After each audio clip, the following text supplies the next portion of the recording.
ఓం నమో వెంకటేశాయ. ఏడుకొండలవాడ వెంకటరమణ గోవింద గోవింద.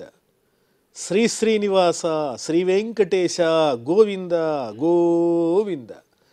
కలియుగ ప్రత్యక్ష దైవం శ్రీనివాస పరబ్రహ్మ అనుగ్రహ విశేషంతో శ్రీమద్భాగవతంలో దశమస్కంధంలోని విశేషాలు యథాశక్తి తెలుసుకుంటూ ఉన్నాం.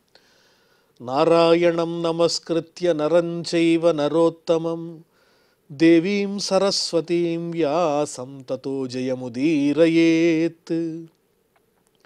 సుఖయోగీంద్రుల వారు పరీక్షిన్ మహారాజునకు శ్రీకృష్ణస్వామి దివ్యలీలా విశేషాలను వర్ణించి చెబుతూ ఉన్నారు. మయసభలో ఉన్నటువంటి చిత్ర విచిత్రాలు చూచినటువంటి దుర్యోధనుడు భ్రాంతిపడి నీరు లేని చోట ఉన్నట్టు ఉన్న చోట లేనట్టు భ్రాంతి కలిగినటువంటి వాడై పరిహాసాస్పదుడయ్యాడు. ఆ సభలో ఉన్నటువంటి వాళ్ళంతా నవ్వారు. భీముడు నవ్వాడు, అతనితో పాటు స్త్రీలు నవ్వారు, రాజులు నవ్వారు. ధర్మరాజు మాత్రం మనసులో బాధపడ్డాడు. అయ్యో, దుర్యోధనునికి ఈ రకమైనటువంటి పరాభవం రావలసి వచ్చిందే అని అనుకున్నాడు. కృష్ణుడు మాత్రం తటస్థంగా ఊరుకున్నాడు. ఎందువల్ల? ఈ రకంగా పాండవుల పట్ల విపరీతమైనటువంటి అసూయను పెంచుకున్నటువంటి దుర్యోధనుడు తప్పకుండా వీళ్లతో యుద్ధానికి దిగుతాడు భవిష్యత్తులో, తద్వారా భూభారం తగ్గిపోతుందని శ్రీకృష్ణుని యొక్క మనస్సులో ఉన్నటువంటి దివ్యమైన ఆలోచన. ఆ తరువాత ఏతత్తేభిహితం రాజన్ యత్పృష్టోహమిహత్వయ సుయోధనస్య దౌరాత్మ్యం రాజసూయే మహాక్రతౌ. ఏం పరీక్షిన్ మహారాజా, నువ్వు అడిగిన ప్రశ్నకి నేను సమాధానం చెప్పానా అని సుఖయోగీంద్రుల వారు అంటున్నారు. దుర్యోధనునకు మాత్రమే రాజసూయ యాగం ఎందువల్ల తృప్తినివ్వలేదు, అతను ఆనందించలేకపోయాడని పరీక్షిన్ మహారాజు అడిగినటువంటి ప్రశ్నకు సమాధానాన్ని సమగ్రంగా వివరించి చెప్పారు సుఖయోగీంద్రుల వారు. ఇదంతా దుర్యోధనుని యొక్క దుర్మార్గము, అసూయే దీని అంతటికీ కారణం. ఇక్కడితో మనం దశమస్కంధంలో 75వ అధ్యాయాన్ని పరిపూర్ణం చేసుకుని 76వ అధ్యాయంలో ప్రవేశించాం. శ్రీ సుకౌవాచ అథాన్యదపి కృష్ణస్య శృణు కర్మాద్భుతం నృప క్రీడానర శరీరస్య యథా సౌభపతిర్హతః. శ్రీకృష్ణుని యొక్క లీలా విశేషాలు ఎన్ని వర్ణించినా తనివి తీరదు కదా. అందువల్ల ఆ స్వామి దివ్య చరిత్ర మరి ఒక లీల ఏదైతే ఉందో అది వర్ణించి చెబుతున్నారు సుఖయోగేంద్రుల వారు. ఓ పరీక్షిన్ మహారాజా, కృష్ణుడు ఆచరించిన మరి ఒక అద్భుతమైనటువంటి కర్మను నేను వివరించి చెబుతాను. కృష్ణుడంటే ఎవరంటే లీలగా మానవుల యొక్క రూపాన్ని ధరించి మానవుల యొక్క మార్గాన్ని అనుకరిస్తూ ఉంటాడు తప్ప లీలామానుష విగ్రహధారి సాక్షాత్తు పరమాత్ముడే. ఆ స్వామి సౌభపతి అయినటువంటి శాల్వుడనే మహారాజు విషయంలో ఏం చేశాడు, దుష్టుడైనటువంటి ఆ శాల్వుణ్ణి ఏ విధంగా శిక్షించాడన్న విషయాన్ని వర్ణించి చెబుతానని ఆ వృత్తాంతాన్ని చెబుతున్నారు. సౌభపతి అంటే సౌభము అనే పేరు కలిగిన విమానం, దాన్ని అధిరోహించినటువంటి వాడు. పతి అంటే రాజు. ఎవరంటే శాల్వుడు అనేటువంటి దుర్మార్గుడు.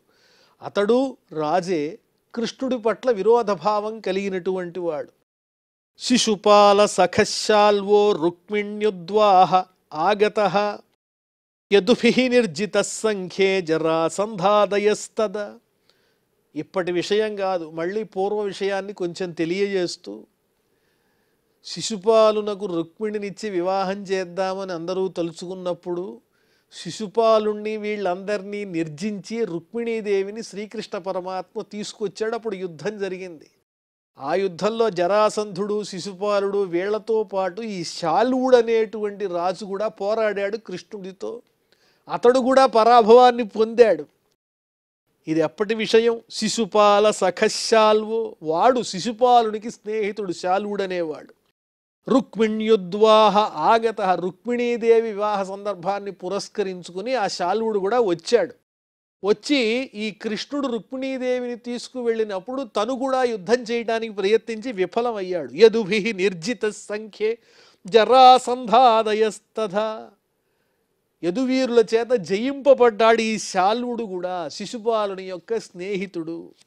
జరాసంధుడు వీళ్ళంతా కూడా ఓడిపోయి ధర్మపన్నాలు చెప్పి, నాయనా జీవితంలో కష్టాలు సుఖాలు వస్తూ ఉంటాయి పోతూ ఉంటాయి, నువ్వు బాధపడద్దని శిశుపాలుని ఓదార్చి వెళ్ళిపోయారు. అప్పుడు ఈ శాల్వుడు ఒక శపథం చేశాడు, ప్రతిజ్ఞ. శాల్వ ప్రతిజ్ఞామకరోత్ శృణ్వతాం సర్వభూభుజాం అయాదవీం క్ష్మాం కరిష్యే పౌరుషం మమ పశ్యత. ఈ శాల్వుడు అన్నాడు రాజుల ముందు, శిశుపాలునికి అనుచరులైనటువంటి మహారాజుల ముందు చెబుతున్నాడు ప్రతిజ్ఞ చేసి, వినండి, నేను చెప్పే మాట వినండి, ఈ భూమి మీద యదువీరులు అనేవాళ్ళు ఎవరూ లేకుండా చేస్తాను, ఆ యదువంశానికి చెందినటువంటి వాళ్ళందరినీ సర్వనాశనం చేసేస్తాను, నా పౌరుషం ఎలాంటిదో చూడండి అని ప్రతిజ్ఞ చేశాడు ఈ శాల్వుడు అనేటువంటి రాజు, శిశుపాలుని యొక్క మిత్రుడు. ఇతి మూఢ ప్రతిజ్ఞాయ దేవం పశుపతిం ప్రభుం ఆరాధయామాస నృప పాంసుముష్టిం సకృత్ గ్రసన్. ఈ విధంగా మూఢుడు మూర్ఖుడు అజ్ఞాని అయినటువంటి ఇతడు ఈ శాల్వుడు కృష్ణుడితో విరోధం పెట్టుకుని కృష్ణుణ్ణి జయించటం కోసం, యదువీరులెవరు ఈ భూమి మీద లేకుండా చేయటం కోసం పంతం పట్టి తదనుగుణంగా ఆ పరమశివుణ్ణి గురించి తపస్సు చేయటం ప్రారంభించాడు. ఏ విధంగా అంటే ప్రతిరోజు ఒక గుప్పెడు ధూళి అంటే మన్ను, ఇసుక రేణువుల్ని, భస్మాన్ని ఆహారంగా తీసుకుంటూ, ఆరాధయామాస నృప పాంసుముష్టిం, ధూళిని మాత్రమే, ఒక పిడికెడు ధూళిని ఆహారంగా తీసుకుంటూ ఒక్కసారి తపస్సు చేయటం మొదలెట్టాడు పరమేశ్వరుని కోసం. అతని సంకల్పం ఏమిటి? కృష్ణుణ్ణి యదువీరుల్ని జయించేటువంటి ఏదైనా ఒక గొప్ప మహత్వాన్ని సంపాదించాలని.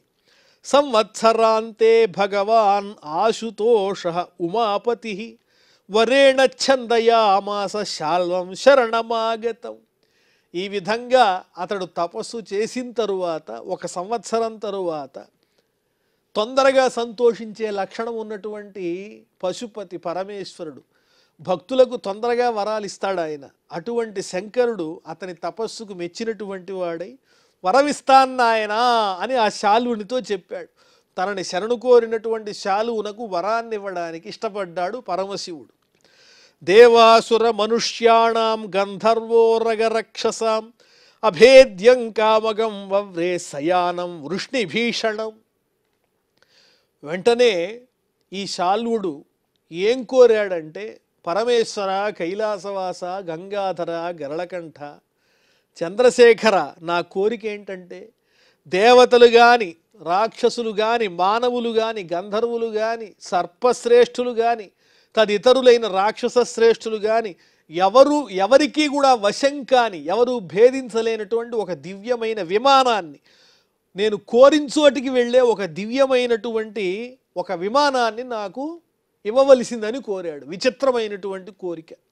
అంటే అది దృఢంగా ఉండాలి, తాను కోరించోటికి ఆ విమానం తీసుకువెళ్ళాలి. అది అభేద్యం, దేవతలకు కానీ, మానవులకు కానీ, రాక్షసులకు కానీ ఎవరూ కూడా దాన్ని భేదించలేరు. అంత దృఢమైనటువంటి ఒక విమానాన్ని అడిగాడు. ఎలా ఉంటుంది ఆ విమానం అంటే, ఒక పెద్ద నగరం, ఒక నగరమే విమానంలా తయారయ్యింది. వృష్ణిభీషణం ఎలాంటిది కావాలంటే, వృష్ణి వంశీయులు ఎవరైతే ఉన్నారో వాళ్ళందరికీ భయాన్ని పుట్టించేదిగా ఉండాలి ఆ విమానం అన్నాడు. ఈ శంకరుణ్ణి కోరికలైతే కోరతారు కానీ విష్ణువుతో విరోధాన్ని ప్రకటించిన వాళ్ళకి పరమేశ్వరుడు సంతుష్టి చెందడు. ఎట్టి పరిస్థితుల్లోనూ వాళ్ళు పరాజయం పాలవుతారు. అలాగే శివుణ్ణి ద్వేషిస్తూ వరం కోరిన వాళ్ళకు కూడా విష్ణువు సంతృప్తి చెందడు. ఈ రహస్యాన్ని అర్థం చేసుకోలేక ఈ ఆరాటం పొందుతూ ఉంటారు. తథేతి గిరిశాదిష్టో మయ పరపురంజయ పురనిర్మాయ శాల్వాయ ప్రాదాత్ సౌభమయస్మయం. అదేవిధంగా పరమేశ్వరుడు, అలాగే నువ్వు కోరింది ఏమిటి? ఒక విమానం కోరావు అంతే కదా, లోహంతో నిర్మితమైన విమానం, దుర్భేద్యమైంది, ఎవరూ దాన్ని జయించకూడదు అంటావు, సరే అలాగే అని రాక్షసి శిల్పి అయిన మయుణ్ణి పిలిచి పరమేశ్వరుడు, ఓ మయా, ఇదిగో ఏదో అడుగుతున్నాడు నా భక్తుడు ఇతడు, ఈ శాలువునకు అతను కోరిన విధంగా దుర్భేద్యమైనటువంటి లోహంతో తయారు చేసిన పెద్ద నగరం లాంటి ఒక విమానాన్ని, ఎక్కడికి కోరితే అక్కడికి తీసుకెళ్లే విమానాన్ని తయారు చేసి అని మయుడికి ఆజ్ఞాపించాడు. పురం నిర్మాయ శాల్వాయ ప్రాదాత్ సౌభమయస్మయం. లోహంతో తయారు చేయబడినటువంటి ఒక దివ్యమైన పట్టణంలాగా ఉండేటువంటి, ఎక్కడికంటే అక్కడ ఎగురుతుంది. పట్టణమే ఎగిరితే ఎలా ఉంటుందో మనం ఊహించవచ్చు. అంత పెద్ద విమానాన్ని, లోహంతో ఇనుముతో తయారు చేసిన విమానాన్ని మయుడు నిర్మించి ఇచ్చాడు పరమేశ్వరుని యొక్క ఆజ్ఞతో. సలబ్ధ్వా కామగమ్యానం తమోధాయ దురాసదం యయౌ ద్వారవతీం శాల్వో వైరం వృష్ణీకృతం స్మరన్. ఆ తరువాత, ఆ విమానాన్ని పొందిన తరువాత ఒకానొకసారి శ్రీకృష్ణుణ్ణి జయించాలనే కోరిక పుట్టింది. ఎవరికి? ఆ శాల్వునకు. అప్పుడు బయలుదేరాడు. తాను కోరిన చోటికి తీసుకువెళ్ళేటువంటి ఆ దివ్య విమానాన్ని, ఆ నగరం లాంటి విమానాన్ని అధిరోహించినటువంటి వాడై ద్వారకలో ఉన్నటువంటి కృష్ణుణ్ణి జయించడానికి బయలుదేరాడు ఈ శాల్వుడు. ఆ నగరం ఎలా ఉంటుందంటే అంధకార బంధురం. ఆ నగరంలోనే, అంటే ఆ విమానంలోనే సమస్తమైన ఆయుధాలు ఉంటాయి, సైనికులు ఉంటారు, అందరూ ఉంటారు. ఎక్కడికంటే అక్కడికి వెడతాడు, వాళ్ళతో యుద్ధం చేస్తాడు, వాళ్ళ మీద అన్నీ విసిరేస్తూ ఉంటాడు, ఈ ఆయుధాలు ఇలాంటివన్నీ. అలా నగరం బయలుదేరి ద్వారకకి చేరుకుంది. దురాసదం, ఎవరికి లొంగనటువంటిది. యయౌ ద్వారవతీం శాల్వో వైరం వృష్ణీకృతం స్మరన్. అప్పుడెప్పుడో వృష్ణివంశీయులతో తనకు కలిగిన విరోధాన్ని గుర్తుపెట్టుకుని ఈనాటికి ఆ నగరాన్ని అధిరోహించి వచ్చాడు కృష్ణుణ్ణి జయించాలని ఆ శాల్వుడు అనేటువంటి రాజు. నిరుధ్య సేనయా శాల్వో మహత్యా భరతర్షభ పురీం బభంజ ఉపవనాని ఉద్యానాని చ సర్వశః. తన సేనతో, అపారమైనటువంటి సైన్య సంపదతో ఆ నగరంతో పాటు వచ్చినటువంటి శాల్వుడు ఏం చేశాడు? ఆ ద్వారకా నగరాన్నంతా నాశనం చేయటం ప్రారంభించాడు. ఆ నగరంలో ఉన్న ఉద్యానవనాలు, వనాలు, పెద్ద పెద్ద మిద్దెలు, ఇవన్నీ కూడా నాశనం చేస్తున్నాడు. సగోపురాణి ద్వారాణి ప్రాసాదాట్టాల తోలికాహ విహారాన్ సవిమానాగ్ర్యాత్ నిపేతు శస్త్రవృష్టయః. పెద్ద పెద్ద ద్వారాలతో కూడినటువంటి పురద్వారాలతో కూడిన గోపురాలు ఉంటాయి, ఆ గోపురాలన్నీ పడగొడుతున్నాడు. అలాగే ఆకాశాన్ని అంటేటువంటి పెద్ద పెద్ద హర్మ్యాలు ఉన్నాయి ద్వారకా నగరంలో, వాటిలన్నింటినీ పడగొడుతున్నాడు. గోడలన్నీ పగలగొడుతున్నాడు. ఏవైతే అందమైనటువంటి చక్కని వస్తువులు ఉంటాయో అవన్నీ ధ్వంసం చేస్తున్నాడు ద్వారకా నగరంలో ఉన్న వాటిని. విమానాగ్ర్యాత్ నిపేతు శస్త్రవృష్టయః. ఆ విమానం మీద ఉండి తన సైనికులతో పాటు రకరకాలైనటువంటి అస్త్రశస్త్రాలన్నీ ద్వారకా నగరం మీద ప్రయోగించి ఆ ద్వారకా నగరాన్నంతా నాశనం చెయ్యాలి, కృష్ణుణ్ణి కూడా నిర్జించాలి అని సంకల్పం చేసుకున్నాడు ఆ శాల్వుడు అనేటువంటి వాడు. సౌభము అనే పేరు కలిగిన విమానం మీద వచ్చాడు. శిలాద్రుమాశ్చాశనయః సర్ప ఆసార శర్కరాః ప్రచండ చక్రవాతో భూతు రజస ఆచ్ఛాదిత దిశః. అంతేకాదు, పెద్ద పెద్ద బండరాళ్ళు విసిరేశాడు ఆ నగరం మీదకి, ఆకాశం నుంచి, ఆ నగరం మీద నుంచి. అదేవిధంగా చెట్లు అన్నీ వేశాడు. అంతేకాదు, ఎన్నో రకాలైన పిడుగుల్లాంటి అస్త్రాలు ప్రయోగించాడు. అలాగే కఠినమైనటువంటి రోషంతో కూడినటువంటి విషపూరితమైన దారుణమైన సర్పాలను కూడా విసిరేశాడు. అంతేకాదు, ఇసుకతో కూడిన వర్షాన్ని కురిపించాడు ఆ ద్వారకా నగరం మీద ఈ శాల్వుడు అనేవాడు. దాంతో ఆ ద్వారకా నగరం అంతా దారుణమైనటువంటి ప్రచండమైన ఇసుక వాయువుతో నిండిపోయింది. వాయువు వీస్తోంది ప్రచండంగా. ఆ వాయువు ఎలా ఉందంటే ధూళిని వెంటబెట్టుకొస్తోంది. దుమ్ము ధూళితో కూడినటువంటి ప్రచండమైనటువంటి వాయువులు వీస్తూ ఉన్నాయి ఆ ద్వారకా నగరంలో. ఆ ధూళితో ద్వారకా నగరం అంతా కప్పబడింది. ఎక్కడ చూసినా కాంతి కనిపించడంలా కళావిహీనమైపోయింది. ప్రజలంతా ఇబ్బందులు పడుతూ ఉన్నారు. ఇత్యద్యమానా సౌభేన కృష్ణస్య నగరీ భృశం నాభ్యపద్యత శమ్రాజన్ త్రిపురేణ యథామహి. ఆనాడు త్రిపురాసురుల యొక్క అలజడికి భూమి ఏ విధంగా అతలాకుతలమైపోయిందో అదేవిధంగా ఈ సౌభం అనే పేరు కలిగినటువంటి లోహ నిర్మితమైన పరమేశ్వరుని వరప్రసాదమైన విమానంలో ఉన్నటువంటి ఈ శాల్వుని యొక్క ప్రతాపం వల్ల కృష్ణుని యొక్క నగరం అంతా కూడా మిక్కిలి బాగా ఇబ్బంది పడుతూ ఉన్నది. ఎవరికీ ప్రశాంతత లేదు. ద్వారకా నగరంలో ఉన్న ప్రజలంతా ఏమిటి విపరీతం అనుకున్నారు, ఏదో విపత్తు వచ్చింది అనుకున్నారు. ప్రద్యుమ్నో భగవాన్ వీక్ష్య బాధ్యమానాః నిజాః ప్రజాః మా భైష్టేతి అభ్యథాద్వీరో రథారూఢో మహాయశాః. ప్రద్యుమ్నుడు గమనించాడు, ఏమిటి ద్వారకా నగరంలో ప్రజలంతా ఇబ్బంది పడుతున్నారు, ఏమిటి ఇసుక వర్షం కురుస్తున్నట్లుగా ఉంది, అలజడి వినిపిస్తోంది, ఆకాశంలోంచి ఏమిటో పిడుగులు పడుతున్నట్లుగా ఉంది, భవనాలన్నీ కూలిపోతూ ఉన్నాయి, ఏమిటి అలజడి అని ప్రద్యుమ్నుడు చూచి తన ప్రజలంతా ఇబ్బంది పడుతూ ఉంటే కృష్ణుని కుమారుడు వెంటనే భయపడకండి భయపడకండి అని ప్రజలకి ధైర్యం చెబుతూ వీరుడై రథాన్ని అధిరోహించి గొప్ప కీర్తి కలిగిన ప్రద్యుమ్నుడు ఆ శాల్వునితో యుద్ధం చేయటానికి వచ్చాడు రథం మీద. సాత్యకి చారుదేష్ణశ్చ సాంబో క్రూర సహానుజః హార్దిక్యో భాను విందశ్చ గదశ్చ శుకసారణౌ. సాత్యకి, చారుదేష్ణుడు, సాంబుడు, అక్రూరుడు, అక్రూరుని యొక్క సోదరులు, హార్దిక్యుడు, భానువిందుడు, గదుడు, శుకుడు, సారణుడు అనే పేరు కలిగినటువంటి యదువీరులంతా ఈ ప్రద్యుమ్నునితో పాటు బయలుదేరి ఆకాశంలో నగరంతో దారుణమైన మాయాయుద్ధం చేస్తున్నాడు. సౌభమనేటువంటి పెద్ద విమానం నగరంతో యుద్ధం చేస్తూ మాయాయుద్ధం చేస్తున్నటువంటి శాల్వునితో యుద్ధం చేయడానికి యదువీరులంతా వచ్చారు. అపరేచ మహేశ్వాసాః రథయూథపయూథపాః నిర్యయుర్దంశితా గుప్తాః రథే భాష్వపదాతిభిః. గొప్ప పరాక్రమం కలిగినటువంటి సైన్య సమూహాన్నంతా నడిపించగలిగేటువంటి గొప్ప గొప్ప సేనాపతులతో కలిసి యదువీరులంతా వచ్చారు. నిర్యయు దంశితాః గుప్తాః, కవచాలు ధరించి మంచి రక్షణతో. చతురంగ బలాలు వచ్చాయి ద్వారకలో. రథ ఇభ అశ్వ పదాతిభి, రథబలాలు, అశ్వబలాలు, గజబలాలు, పదాతి బలాలు, ఇలా చతురంగ బలాలు కూడా వచ్చాయి. ఆకాశంలో నగర రూపంలో ఉన్న విమానంలో సంచరిస్తున్నటువంటి శాల్వుణ్ణి జయించటానికి. తతః ప్రవవృతే యుద్ధం శాల్వానాం యదుభిః సహ యథా అసురాణాం విబుధైః తుములం లోమహర్షణం. అప్పుడు గొప్ప యుద్ధం జరిగింది. శాల్వునికి సంబంధించిన సైనికులకు, యదువంశీయులైనటువంటి వీరులకు ఆ శాల్వుడనే రాజుతో దారుణమైన యుద్ధం జరిగింది. ఆ యుద్ధం ఎలా ఉన్నది అంటే రాక్షసులకు దేవతలకు జరిగిన దారుణమైనటువంటి యుద్ధంతో ఈ శరీరంలో ఉన్నటువంటి కేశములన్నీ గగురు పొడిచే విధంగా అంత రోమాంచితమైన దారుణమైన భయంకరమైన యుద్ధం జరిగింది. తాశ్చ సౌభపతేర్మాయా దివ్యాస్త్రైః రుక్మిణీసుతః క్షణేన నాశయామాస నైషంతమ ఇవోష్ణగుః. ఎప్పుడైతే ఆ సౌభమనే విమానం మీద నుంచి దారుణమైనటువంటి అస్త్రశస్త్రాలను ప్రయోగిస్తూ ఉన్నాడో శాల్వుడు, అలాగే అతని అనుచరులు, దానివల్ల ద్వారకా నగరం అంతా కప్పబడిపోయింది. చీకట్లు అలముకున్నాయి.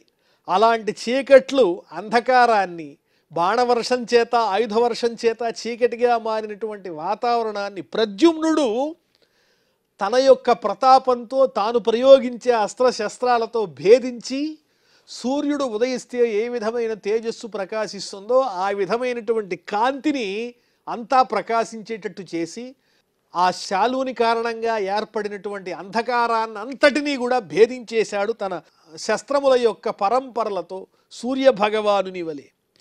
ఒక్క నిమిషంలో చేశాడా పని. వివ్యాధ పంచవింశిత్య స్వర్ణపుంఖైరయోముఖైః శాల్వస్య ధ్వజనీపాలం శరైః సన్నత పర్వభిః.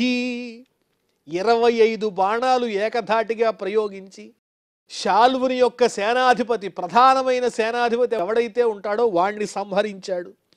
ఎలా ఉన్నాయి ఈయన ప్రద్యుమ్నుడు ప్రయోగించినటువంటి బాణములు అంటే బంగారంతో కూడినటువంటి పిడులు అమర్చబడి ఉన్నాయి. వంగినటువంటి ఇనుప కణుపులు కలిగినటువంటి పదునైన చక్కని ఇనుప బాణములు, వాటిల్ని ప్రయోగించాడు. 25 బాణాలు వరుసగా ప్రయోగించి ఆ శాల్వుని యొక్క ప్రధాన సేనానాయకుణ్ణి సంహరించేశాడు. శతేనా తాడయత్ శాల్వం ఏకైకేనాస్య సైనికాన్ దశభిర్నేత్రోన్వాహనాని త్రిభిస్త్రిభిః. 10 బాణాలు ప్రయోగించి ఇతర సేనాపతులు ఎవరైతే ఉన్నారో శాల్వుని యొక్క సైన్యానికి సంబంధించిన వాళ్ళందరినీ కొట్టేశాడు. ఒక్కొక్క బాణాన్ని ఒక్కొక్క సైనికుడి మీద ప్రయోగిస్తూ సైనికులందరినీ బాధించాడు. అదేవిధంగా ఆ సైనికులు వాడేటువంటి వాహనములు ఏవైతే ఉంటాయో వాటన్నిటి మీద మూడు మూడు బాణాలు ప్రయోగించి ఆ వాహనములన్నింటినీ నాశనం చేశాడు. ఈ విధంగా ప్రద్యుమ్నుడు కూడా దారుణంగా తన శర పరంపరను ప్రయోగిస్తూ శాలువుని యొక్క సైన్యాన్నంతా జయిస్తూ ఉన్నాడు. తదద్భుతం మహత్కర్మ ప్రద్యుమ్నస్య మహాత్మనః దృష్ట్వా తం పూజయామాసు సర్వే స్వపర సైనికాః. ఈ విధంగా అద్భుతమైన పరాక్రమంతో శత్రువుని జయించేటువంటి ఆ ప్రద్యుమ్నుని యొక్క వీర విహారాన్ని చూచినటువంటి సైనికులు, శత్రు సైనికులైనా సరే, ఆహా, ప్రద్యుమ్నుడు ఇంత పరాక్రమం కలిగిన వాడా కృష్ణపుత్రుడని శత్రు సైనికులు కూడా స్తోత్రం చేస్తున్నారు అతన్ని. ఇంకా ఆ ప్రద్యుమ్నుని సైనికులు ఇంకా స్తోత్రం చేయకుండా ఎందుకుంటారు? ఇరుపక్షాల సైనికులు కూడా ప్రద్యుమ్నుని యొక్క పరాక్రమాన్ని, అతని ధాటిని చూచి ఆ ప్రద్యుమ్నుడిని చక్కగా స్తోత్రం చేస్తూ ఉన్నారు. బహురూపైక రూపం తత్ దృశ్యతే నచ దృశ్యతే మాయామయం మయకృతం దుర్విభావ్యం పరైరభూత్. ఆ శాలువుడు అధిరోహించినటువంటి దివ్యమైనటువంటి విమానం ఉన్నదే, సౌభం అనేటువంటి విమానం, అది సామాన్యమైనది కాదు. పెద్ద నగరంలా ఉంటుంది కదా, చీకటితో కూడి ఉంటుంది, ఆయుధాలన్నీ అందులోనే ఉంటాయి, ఆకాశంలో తిరుగుతూ ఉంటుంది.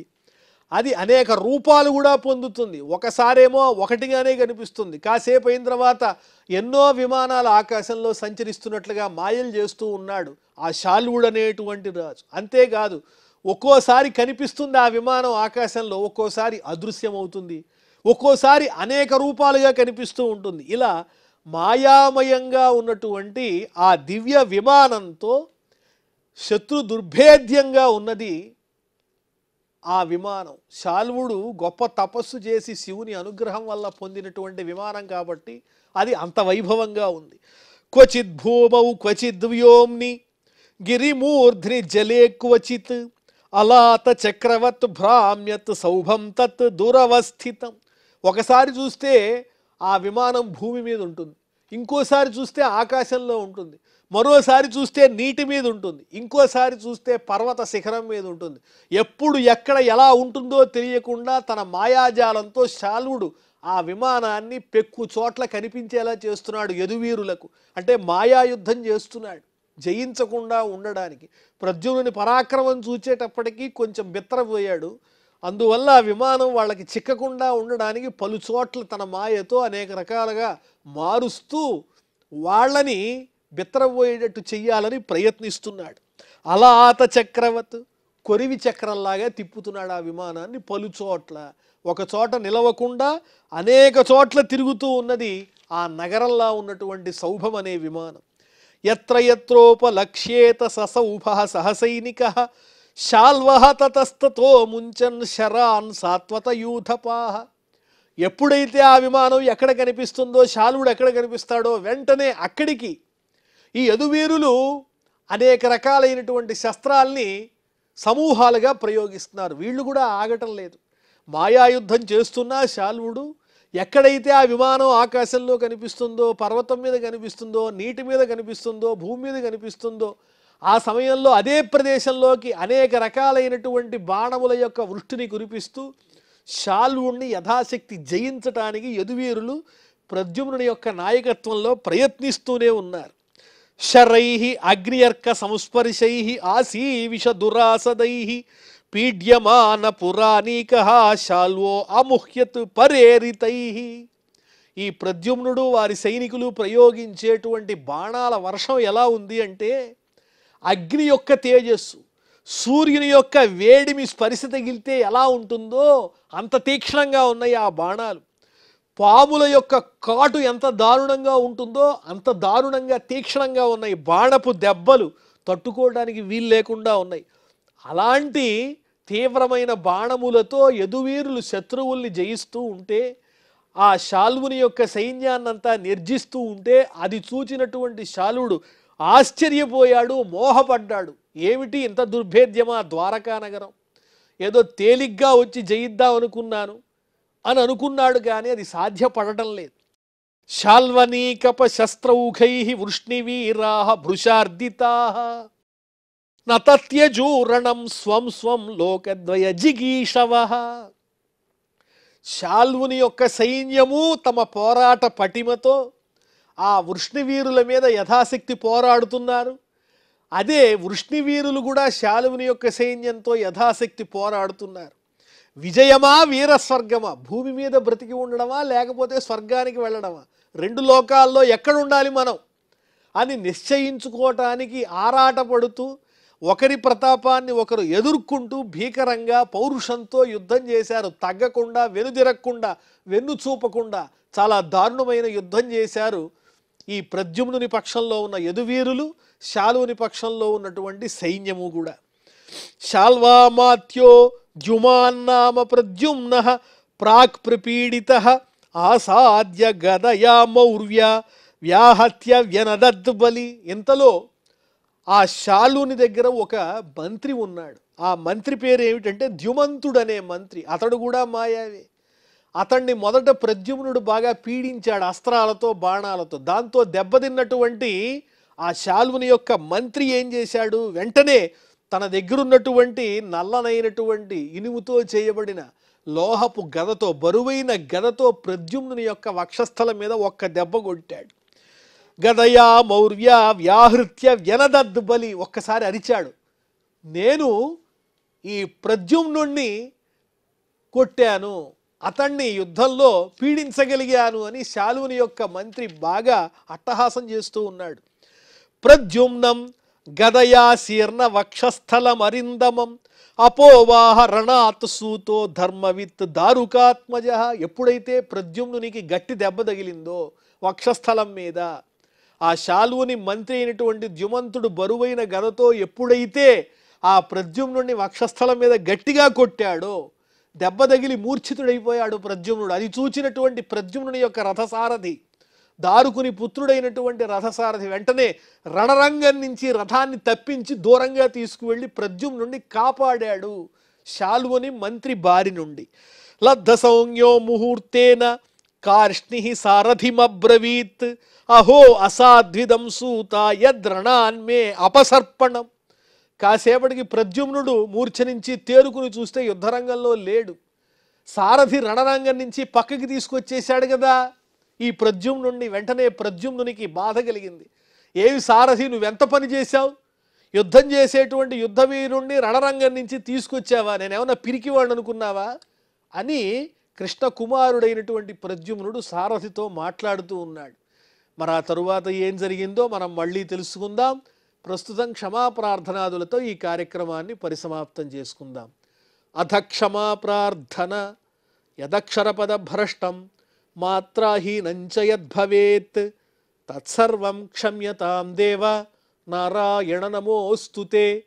శ్రియః కాంతాయ కళ్యాణ నిధయే నిధయేర్ధినాం శ్రీవేంకట నివాసాయ శ్రీనివాసాయ మంగళం.